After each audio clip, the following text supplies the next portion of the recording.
Mukhang matagal-tagal pa bago tayo makamove on sa kontrobersiyang kinasangkutan ng Akari, PVL Committee at ng PLDT. Dahil Riri Meneses muling pinaalala sa mga PVL Committee ang rules na hinatol nila sa PLDT.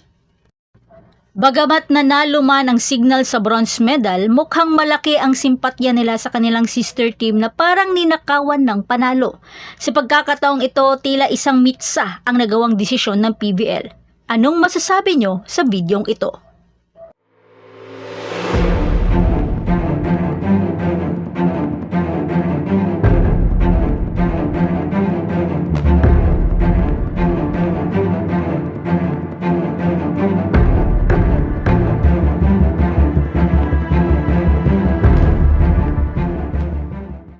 Pinakita ng HD Spikers ang matinding tapang sa pagbabalik sa podium upang kunin ang bronze na